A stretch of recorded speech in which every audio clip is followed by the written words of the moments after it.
Hey everyone, we're here again to talk about the book of Genesis. And today we're going to talk about a little bit about Genesis chapter 5. Now, there's not a ton of controversy or different things in chapter 5 that we have to get to.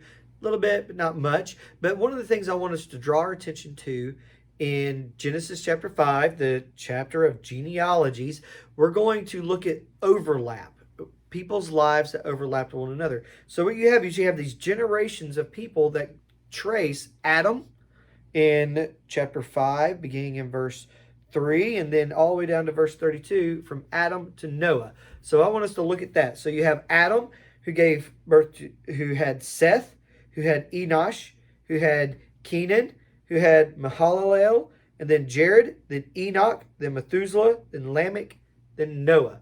Now, there's a lot in there, and there's a lot of cool things. Sunday, we're going to be talking about Enoch and Methuselah quite a bit on Sunday morning, because Enoch was a prophet of God. He's the one that walked with God, and then he was no more, for the Lord took him. And what was common was the prophets would often name their children in a very prophetic type of way. So their children's names were also prophecies. That's what I mean by that. So Methuselah means he will die, it will come. And if you trace it right, Methuselah died the year of the flood. So 969 years before the flood that we're going to see with Noah, and beginning in chapter 6 and 7 and on, was prophesied by Enoch 969 years before it happened. So God knew the flood was going to come, and he prophesied it through Enoch then. But we're not going to focus on that as much in this genealogy line. What we're going to look at real quick is overlap, like I mentioned before.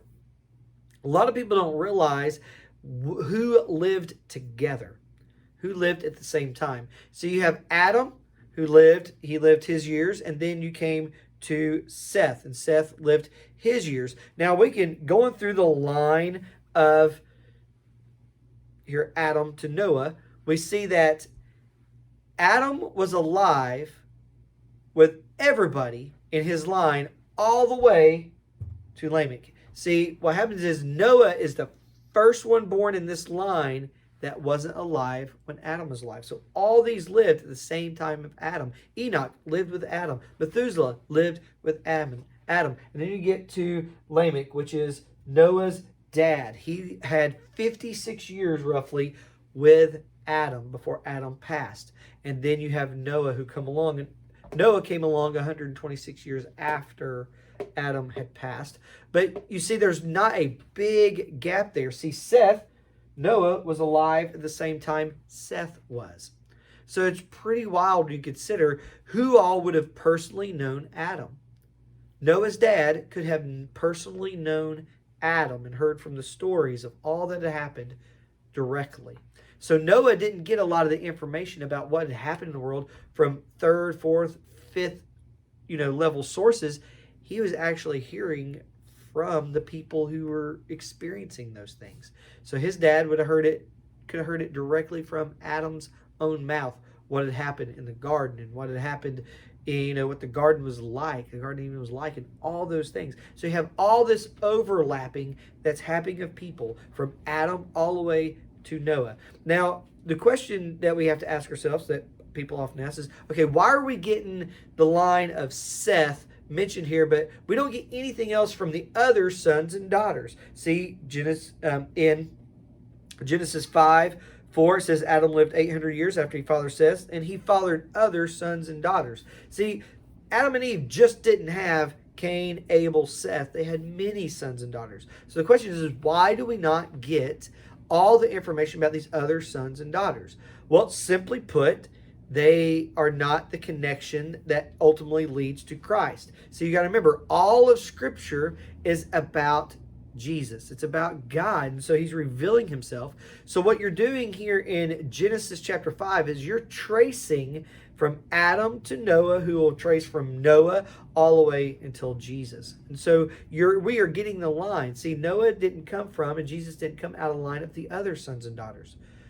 And again, the Bible's not about them. The Bible's about Jesus. So that's why we get some genealogies and some we don't. If they have a direct correlation, a direct connection to what God is doing in revealing himself, we're going to get those. If it's not, then we're not going to get those. All right, so that's what we get here. That's why we get the line of Seth, is because that is the line in which we will trace all the way to Jesus. And again, like all the bloodlines kind of end at Noah and start over with Noah.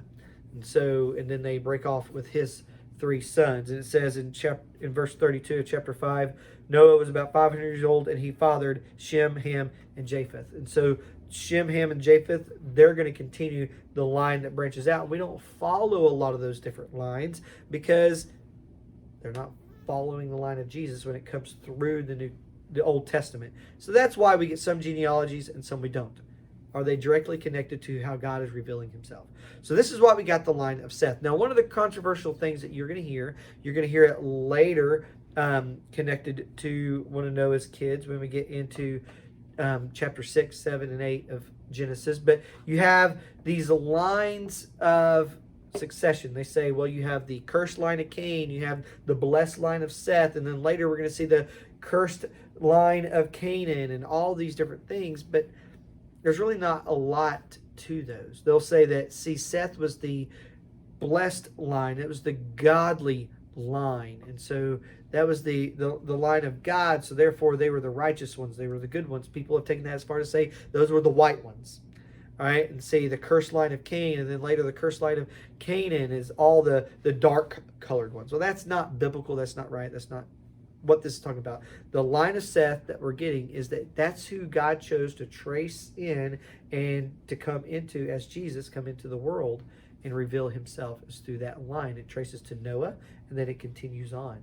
But see, we all trace back to Noah because Noah was the last man who fathered children after the flood. So it all traces back to Noah at some point. So whether you believe like, hey, there's these cursed lines, there's these uncursed lines, all this kind of stuff, well, technically everybody that's alive today comes from the line of Seth. All right, because Noah was in that line and Noah ended. So everybody technically can trace back to Seth. And then ultimately trace back to Adam and Eve from there. But you got Noah who comes along, and we're going to look at chapter 6 and 7. That's when it gets a little more muddy, and we'll have a lot more to talk about controversial wise. But what I want you to take away from chapter 5 is overlap. Adam was alive with all these people. Enoch walked with God. Adam was there, and he was no more. Methuselah was born. He will die. It will come. Adam heard those prophecies. He was here for it. He heard that. He knew Methuselah. And then you come along and you see Noah, who's the first one in this line who doesn't personally know Adam. And then the flood comes. So you have a lot going on here in this genealogy. Genealogies, I know, are boring. You just kind of want to read over those, get past them. But there's a lot that can be found in the genealogies. It tells a story. It reveals kind of what's happening. We see Enoch, we see Methuselah, and all these things. And we'll look a little bit more at that coming this Sunday. And I hope you have a great week, and I look forward to worshiping with you later.